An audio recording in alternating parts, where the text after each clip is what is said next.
Hey guys, thanks for joining us for another episode of Counterpart. Howard and Emily reunited. Stay tuned to find out. You're tuning into the destination for TV superfan discussion, AfterBuzz TV.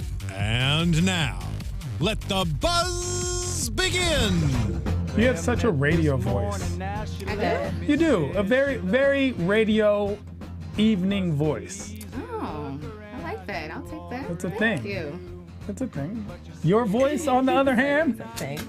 I'm listening to this Listen, song. don't you guys start. It's too early. What do you mean? It's a good song, Ashley. Yeah, It's a it good is, song. right? No, you have a radio Thank you. voice, radio face. I love you so you. much.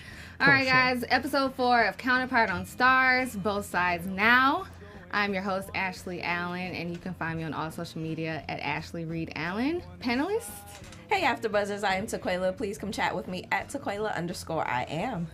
Hey, y'all. It's Portia. You can find me everywhere at Portia Carter. And I did find you. And I follow you, though. I enjoy your feed. And I am Tehran, literally at I am Tehran all across the board. Find me, follow me, tell your friends. That's right. Find all of us.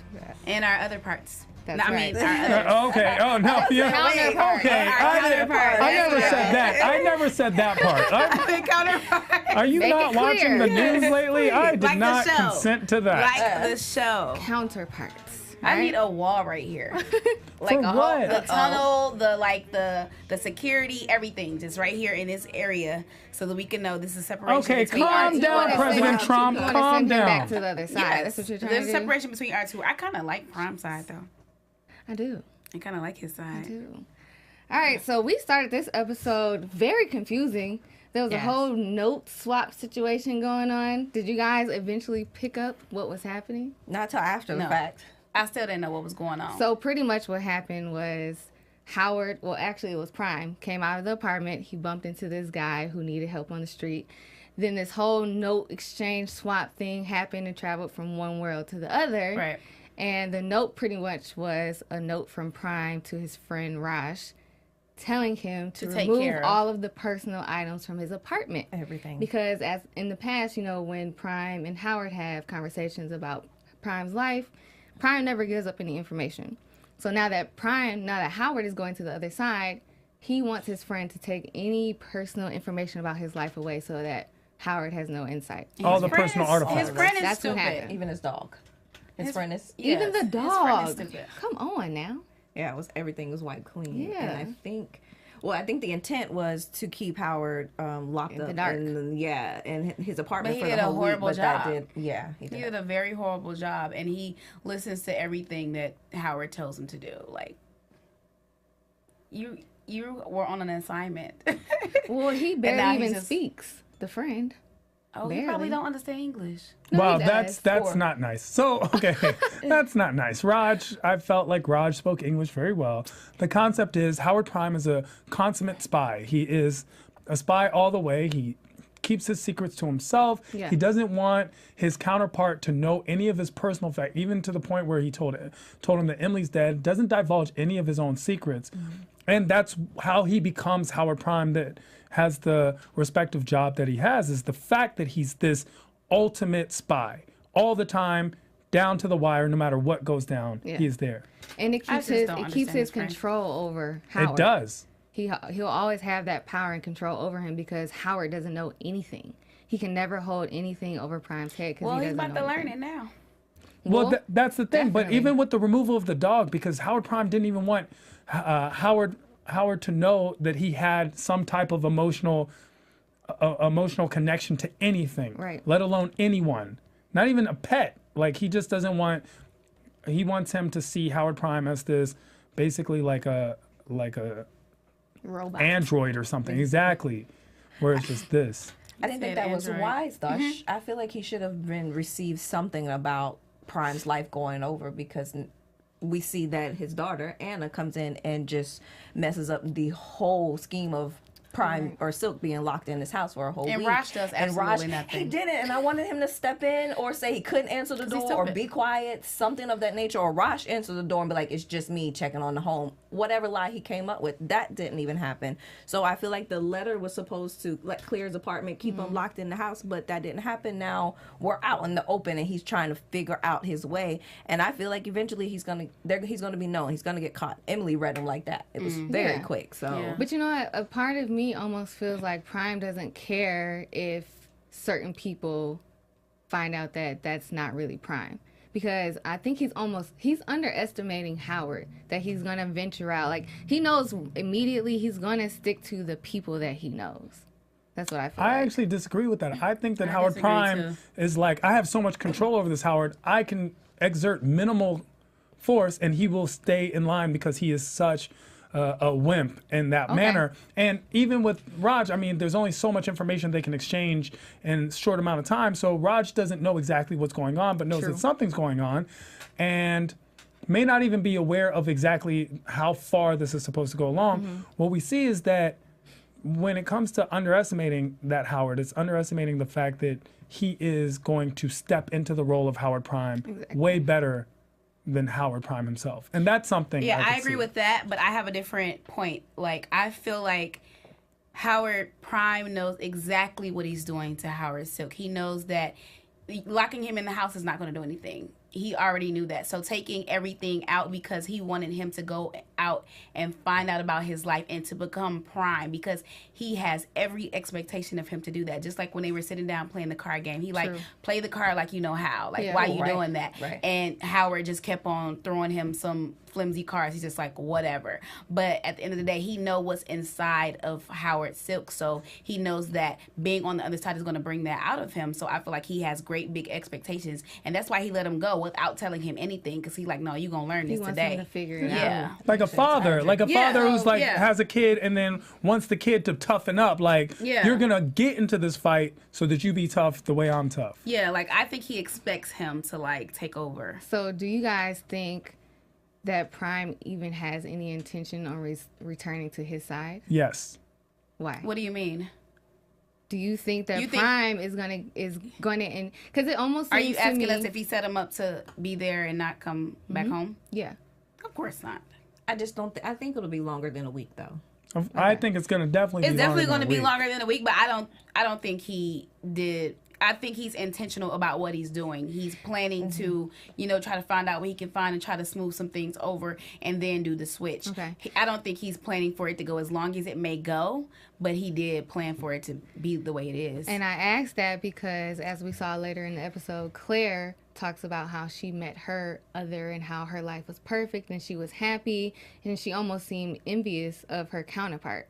So do you think that there's a potential that Prime is really going to be able to enjoy and really take in this other side of life that he really hasn't been able to live? I think it's the other way around. I think that Howard Silk is going to finally get to live in his perfect life with his daughter and his wife and everything, and that Howard Prime is going to take the high road and say, you can have the life that I never actually appreciated, that you would love, right? At the end. But for right now, I don't see any reason to doubt Howard Prime, because as maniacal and manipulative as he can be, he always seems to be on the side of the, like he's a cold-hearted killer. Like he definitely is, and he's very calculated in that way, right? Yeah. So in that way, but even with all that, he still seems to always be on the side of good, as far as we understand the concept of what good is within the show. So I don't feel like his hidden agenda, whatever that may be, we might not know his intention, but we know it's a positive intention to inflict what's best for everyone and not just for him. I don't see him being a selfish character where he says, Prime. Being selfish in a way of like... Everybody thinks he's selfish. But if you look at his actual goals are actually extremely selfless, and that's the irony in the character, is that as he's doing selfish things, what is best for him happens to be what's best for everyone. He just is making it so that he comes out on top as well. That makes sense. But it doesn't actually, he doesn't put someone or throw someone else under the bus to make himself better, or he would have moved up even in his world and his job. We see that with the boss. We see this with Emily, but we never see that from him. He never divulges information, even though it could benefit him. He never goes, I mean, everything he's doing is for whatever this nature of goodness is that he has within him. Yeah. It's for that plan. And so we don't see him betray people. Exactly. And that's what he says in the part where he says that, you know, Silk's weakness is that he's loyal to a fault, Yeah. and so am I. Yeah. So that's is the mine. key point of what your just explanation of why he is a killer, but it always has good intent into what his end goal is. Exactly. So, Yeah. I agree. So I felt super horrible for Howard when, of course, he learns that he actually has a daughter. Yeah. And then he actually learns that Emily is still alive. And they go visit her I in knew the that was hospital. gonna happen. I did too, but I felt so bad for him. And again, that's a testament to happy. JK's great acting. You could see all the different emotions in his face, him trying to figure out everything He that's was super happening. confused. Yeah. I loved it. I loved every second of it because in my eyes it's like, you know what, this Emily gets to wake up for me. Yeah. Because he has been every single day for the past 6 weeks getting off work, taking a bite to eat, and going up to that hospital and reading to somebody who's not even waking up for him. And now he gets to be somewhere where somebody actually opens up their eyes, and it's the person that he's been in love with for over 20 years, you know? And so it just But was it's a not beautiful her. experience for me. So this is actually worse because it's not real. And that's what I was- It's the doppelganger. It's not real. This is a honeymoon phase, but at the end, this isn't his Emily. They don't have shared memories. They don't have miscarriage. They don't have triumph and overcoming don't have that hardships. bond. They don't have it. It's not real. So it's like, hey, if I like a girl, but then her You twin just killed sister. me and I'm Howard not dreams, falling in all love of in them. the sister. I mean, it's not that. It's just, it's like, yo, okay, she passed, so I'm gonna be with the twin. No, the concept is, yeah, he's happy now, but the consequences of these actions are something that we see, and that's the whole point of the show, is that it diverges at the Cold War, right? So we see the consequence of action.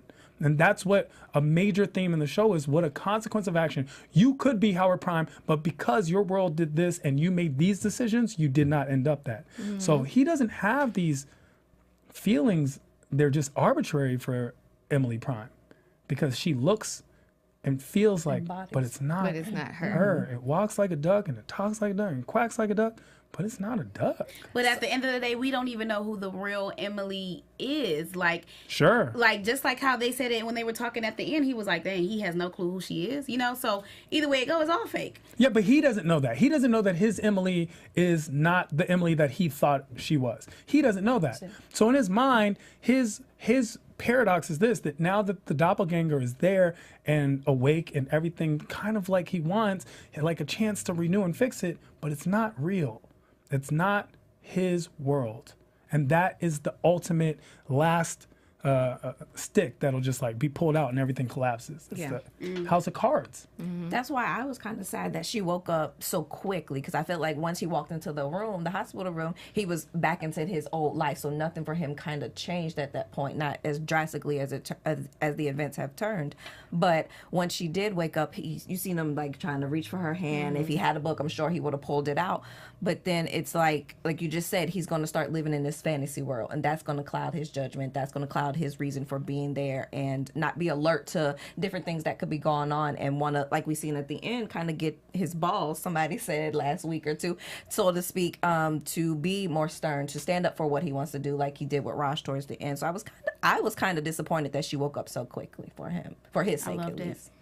Yeah, but I mean, it's like using drugs. Like, yeah, it feels good at the time, Right. and you don't want to come down off that high, but when you do, you crash very hard. I goes to the don't other want to side. relate that to drugs.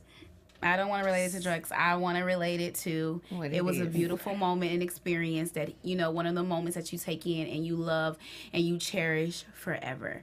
That's what I want to relate that to. It's not real. drugs. Leave you there. All right, so we'll move on to So Portia basically Claude. dating the twin. That's basically who you are. Well, I Move on mean, to- at the end of the day, it's still Emily.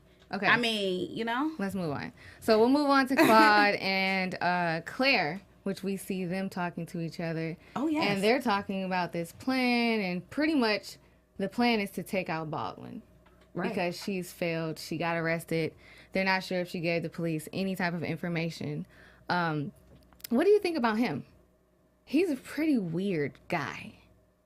I don't know where his strings are being pulled, because at one point he makes you think that he is it. Like, we seen that his father-in-law, his wife's dad, is the director, but you don't really know where his strings are being pulled or what his agenda is too, and what he's actually trying to have kept under wraps. So it kind of feels like he's also at a tug of war with not only himself but also his job and how he's trying to keep everything together.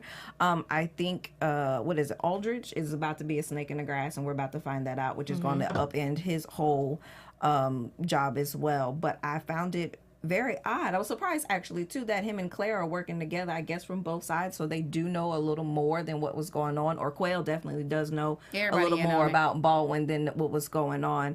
But I was surprised that they were actually in cahoots to try to kill her. Well, I wasn't surprised, but I'm trying to, I guess we're all trying to figure out who is the they that he kept talking about. Who is he getting his orders from? I think Aldrich is the selfish person that everyone thinks that Howard Prime is. Like he's out for him. He's out for self. Yeah. So he wants to move up for whatever chip is on his shoulder that he is maneuvering his way into the agency to move up. Mm-hmm. That's what his personal motivation is. Do you guys think that he's the mole? No. I think it's too easy for him. It's too easy, and he's too weak. Like, he's too weak for that. He wouldn't be able to have that kind of strength. Like, he wouldn't be able to cover it up. You can see it on his face because of who he is and how weak he is. Like, and he's just that type of person. Like, he would give it away. And too many people can walk in on him on whatever he's doing and be like, no, we know you. We about to take you out. You know what I'm saying? So definitely don't think he has that kind of thing. But I just know I can't trust Claire. So it's like, it's a lot of stuff going on with that. Like, she's a character, and she's very conniving and manipulative, and I wouldn't push nothing past her. Claire. I like Claire's role too, because she's really good at playing that role where you just don't know if is she good, is she bad, like what's her deal. Because she pretty much set Baldwin up. Like, she played the emotional card. You know, they had their moment, and then next thing we know, she's setting up Baldwin to get murdered. Which was one of my favorite scenes, by the way. Like, Baldwin took care of some business in this episode. But I thought it was, I should have been more. You know that, or they know, Claire, Baldwin is a killer. She does this. So you bring in just this one guy. I feel like they needed an army of people. Well, Claire was a slave, so when Nadia brought her in, I thought it was like, it was a plan. She took the gun, clearly knew that this was going to go down. Right. Nadia went through saw Claire's emotional connection, went through with it, even though it seemed like it was against her inner self. Right. But she was like, okay, by whatever means necessary, I will get this person to trust me. Slept with her, which obviously, if you watch a James Bond movie, she didn't even want to at first. It wasn't within her inner self. Exactly. Right. She did what she had to do. And then she did whatever. She did whatever, especially if that's not up your alley of sexuality. It's a very difficult thing to do. And then she seems that it wasn't, and she went through with it, and then took the gun, knowing farewell what is to happen, but without getting her own hands dirty. Okay, so knowing that Baldwin is an assassin and knowing that Baldwin is a good assassin, do you think that she took the gun and pretty much at the end of the day knew that Baldwin would kill the guy who was coming to kill her? Do you think she knew that she was going to get away? I don't think Nadia knew that she was going to get away. No, do you think Claire knew that she was going to get away? I think Claire's the girl. Oh. Claire is That's a good point. That's a really good point, because she could have, took the gun just so that, when her people get to her, they're not like, okay, why did you let her keep a gun? Like, why didn't you, set her up to where she didn't have a weapon to defend herself? Because just so that they wouldn't come back and ask her any questions. Yeah, because she's been fighting for Baldwin this entire time that she should not be killed. So of course she has to follow orders in order to protect herself. So do you think that her taking the gun and walking out and knowing that Baldwin is the assassin that she is, that she was going to walk away at the end of the day? So you think she knowing that Nadia was going to kill the assassin? Yes. Despite, and then have but I took the gun? So she still did her part, like you just said, kept her hands That's clean. what I'm saying. So Claire left knowing, I want to understand, like you're saying Claire left knowing that her girl was going to make it Nadia was going to make it. Yes. But she was like, I'm going to make it look like, so Or what if she did it knowing that if the guy goes in and kills Nadia, then her mission is accomplished. Her mission's accomplished. But if he doesn't, then she can be like, well, I knew you'd do this, but I had to go through with it. And that's a very interesting point. That's Very the true. beauty, I think, of Claire's character, because we really, at the end of the day, we don't know where she lies. Right. Because she's playing both sides. Yes, we see her fighting for Baldwin, but at the same time, she did go through with the plan to have her killed. But I kind of feel like she went through with the plan because she knew that at the end of the day, Baldwin's going to walk out of that Because why room. didn't she just turn around and shoot She could have killed Nadia her when herself. she was sleeping? Yeah, Right. she's sleeping. Yeah. It's like she gave her that good. She was Right. asleep. Knocked her out. And then turn out. Yeah. Because I was wondering that too. Like, why does she do that? I felt like she doesn't really get her hands dirty, though. Right. She just pulls a lot of strings, but doesn't do things or execute things on her own. Because she got high rank. She don't have to. Yeah. So I definitely agree. I didn't even think about that, but that's a good point. Like, she already knew baby girl was going to make it out, so she had to do what she had to do. Just make sure she removed the weapons, because now her hands are clean. I removed the weapon. I set her up. Maybe. Mission accomplished. Yeah. And if that's the case, she better hope that Baldwin don't come That's what I after was gonna her. say. So what's going to be the aftermath? Hopefully, we'll see in the next few Oh, episodes. Baldwin coming then, back. because She's coming after Yeah. her, You would because feel at the end of the day, betrayed. like, I was near death. Like, I could have died. But does Claire take it? I mean, does Nadia take it personally? Because she also understands the nature. She is an assassin, and she understands the nature of this business. True. You don't take it personal. She knew, or she felt that her life was in danger to begin with, and Claire won her trust over. So she felt like, I messed up. You guys are gonna kill me. And then Claire said, no, I care that's about why you. I think she's going to take it personal. Well, I think she she's lied. going to take it personal, because ever since Baldwin has ran into her other, she has not been the same. Correct. She's been an emotional wreck ever since she's met her counterpart.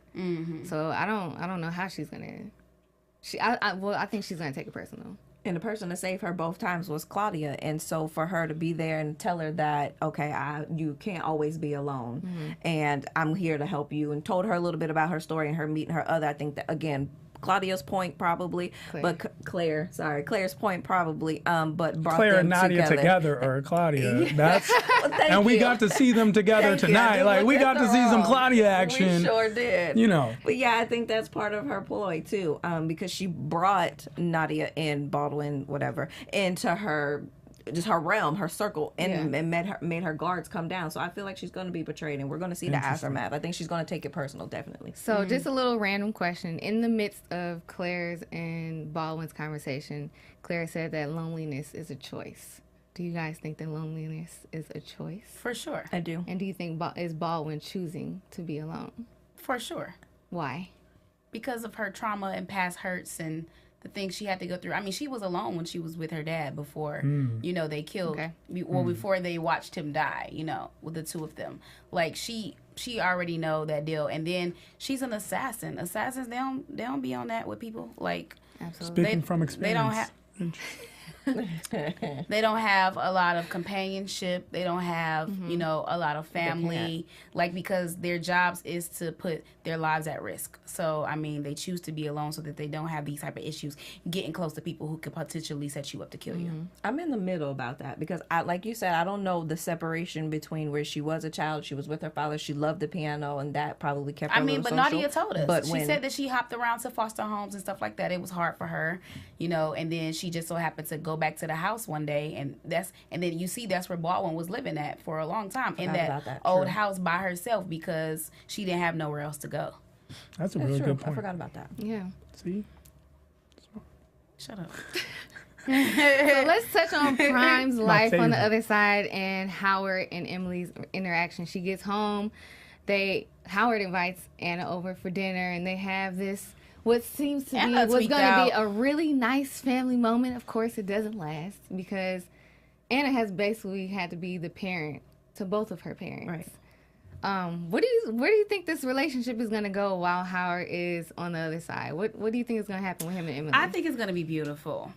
right now it's kind of like he's just trying to figure it all out. I really believe that Anna, she did the ultimate most, and she tweaked. Like, girl, you could have chilled. She didn't have to flare up at them and then dip out. Like, all he said was, how was work today? Please, that's you not know? a fair contextual. So we're seeing a sliver of what happened. She's lived a lifetime of battling between these two parents, and this is like they're all of a sudden on good terms, and she's had to be the go-between between them two, obviously, for the past however many years. If you're really a parent, if you're really an adult, adults have communication skills. They talk about things. You know what I'm saying? Sure. So in order for me to believe that you're mature and you're some type of parent, when I ask you how's your day at work, just answer the question. Yes, we can move on to the topic at hand, but let's talk about it as adults. Let's not that's easier throw temper said than tantrums done. and then run out. She is always their child. You know how you feel like when your parents is like, mommy, daddy, like that's always going to be the situation. So she's furious at this situation. She's upset. She's had to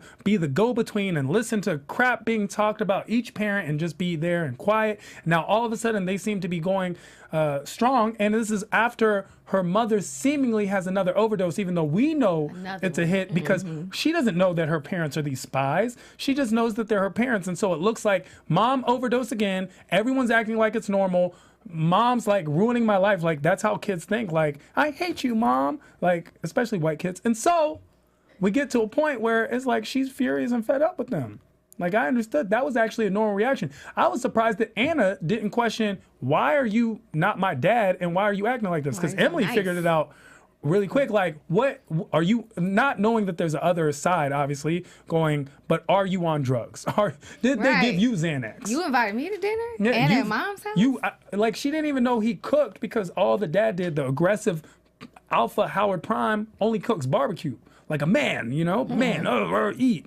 And so now we have like nice chicken and souffle or whatever he made, and it just very uncharacteristic of Howard Prime. Look, Portia ain't buying it. Look. So, like I was saying, you know, you can have that, but I believe that Anna went over the top. Now, in regards to how, you know, Howard is liking this whole being over there thing, I believe that because there is his child that actually lived, you know, he spent time in her room, getting to, you know her through the pictures, the bed, the setup, everything that he set up. Because remember, he set up a room, and he had a room over there that was set up even still, but it's just filled with things that were incomplete. So now you have this complete baby, this complete life, this complete daughter, and now I'm in her room, and he's just taking it all in, and it's just like a lot for him, because that's why he, you know, basically told Emily, like, yeah, y'all not together and y'all acting crazy, but y'all really lucky because we didn't get to have life. We didn't get to birth our baby. And now not only did I not get to birth my baby, but my Emily in a coma and you're alive. So obviously what y'all got over here is something that I would love. And I believe he's loving it. He's taking it all in, and he's taking full advantage of it. Sure, but it's not real. It's not. It's a fantasy. I was just giving my opinion about her question. That was all. So I think that that was one of my favorite scenes of this episode, is to see the juxtaposition between the two Anna's rooms in the two different worlds. And it's crazy because Prime don't even know that they're having this conversation and that all this is going on, but he's in that room. Like they're having like the same thing in two different worlds, and it's like beautiful. It's just like, it was just really sad to see him have to look around the room and just see all of the different stages of life that Anna has lived that him and his Emily never got to experience. And I hope that Prime, while he was looking through all of the baby items, he's able to put two and two together. And take a baby didn't make it. Give Howard a break. You know, like, this man, even though he's boring and whatever, he's gone through some hard things. So again, his experiences have made him the way that he is. And Prime, I think this is a good reminder of that for him. Hopefully. Yeah.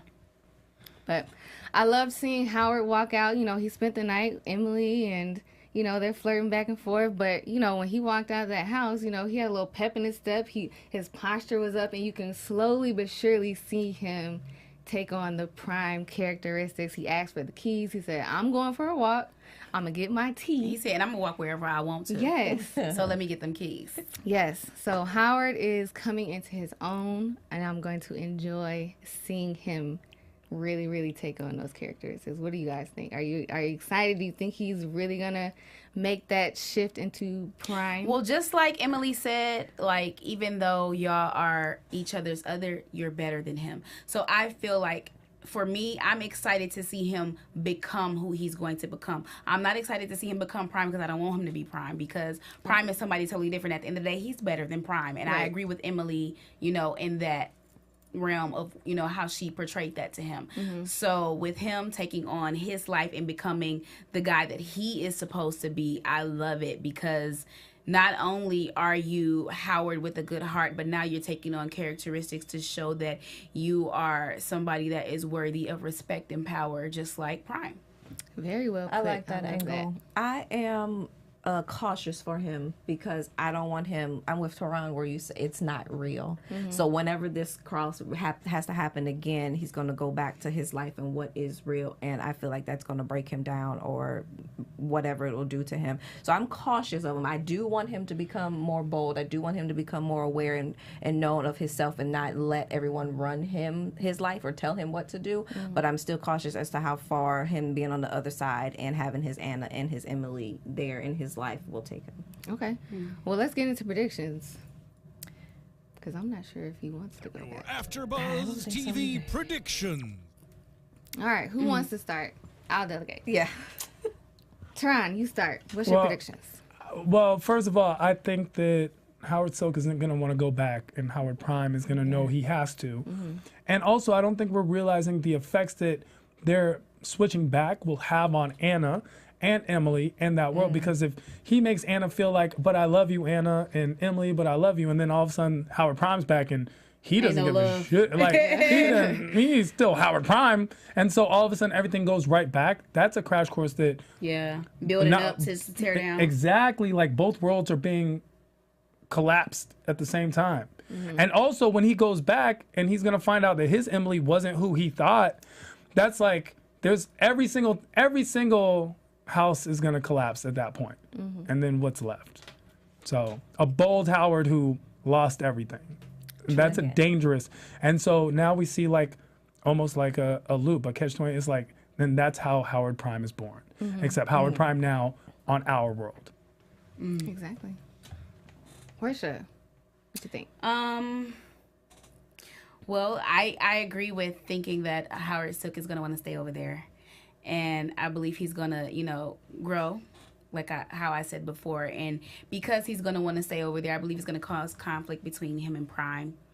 Because Prime, I know he's not necessarily comfortable where he is, but he's just on a mission to try to stop something. And with, Silk not wanting to come back, it's going to be like, no. We had an assignment. You wasn't supposed to go over there and find out my life and who I am and try to bridge things together. And then with him, having interactions with Prime's daughter and Prime's Emily is gonna just raise a lot of, conflict between the two. And I really, dread that.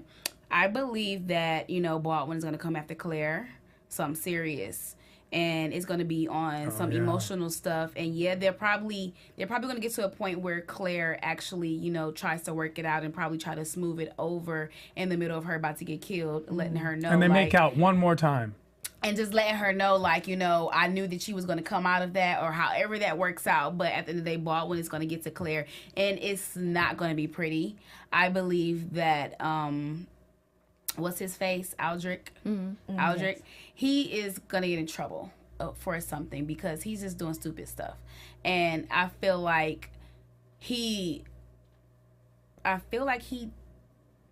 recorded or some type of way tapped the conversation that Prime was having with the old friend at the bakery or the little lunch spot. Okay. And I believe that, he probably tapped that whole little thing, and that's going to get him in some trouble too. So, yeah. Because this man just don't have no act right and no morals. He's just, I like that. No act right. So for me, I had to look at it when they were in each of their Anna's rooms, but on opposite sides of the world.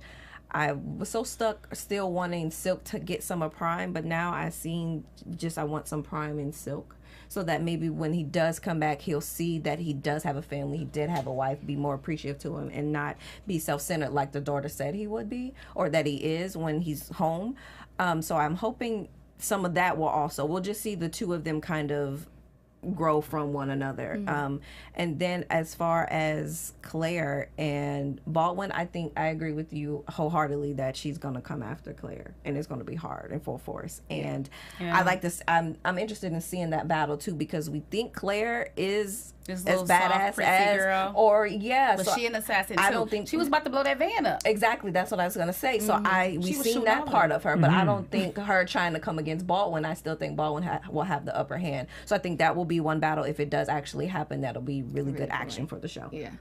I think that Baldwin is not only going to just try to come after Claire. I think she's going to try to take down Claire and everybody else who's involved, because at this point, like, she has nothing to lose. She got a no kill list. What does she have to lose? And she knows that they're all against her, so she might as well take them all out.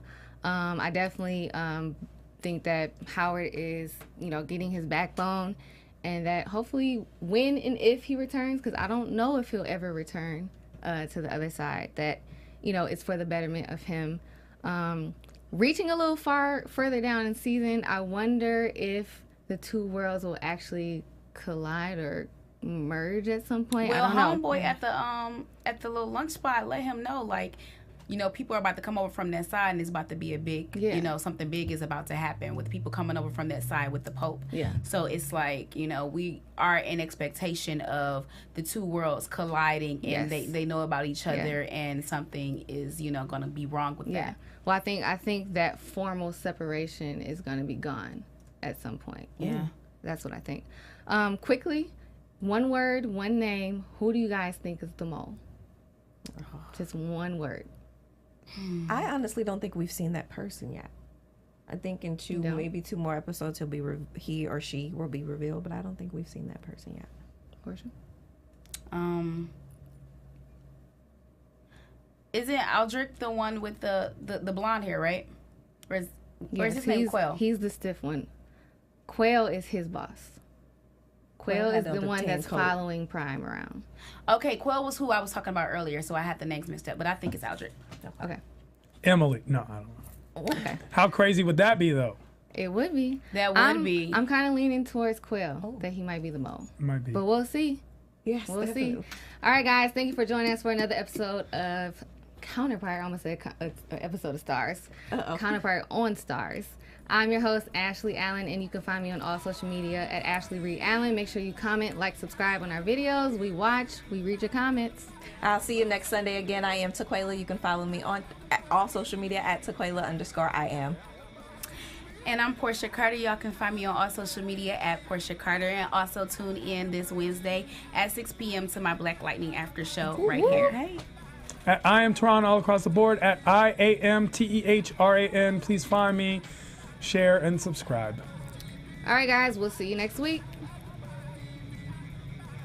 From executive producers Maria Menounos, Kevin Undergaro, Phil Svitek, and the entire AfterBuzz TV staff, we would like to thank you for listening to the AfterBuzz TV network. To watch or listen to other after shows and post comments or questions, be sure to visit AfterBuzzTV.com. I'm Sir Richard Wentworth, and this has been a presentation of AfterBuzz TV. Buzz you later. The views expressed herein are those of the hosts only and do not necessarily reflect the views of AfterBuzz TV or its owners or principals.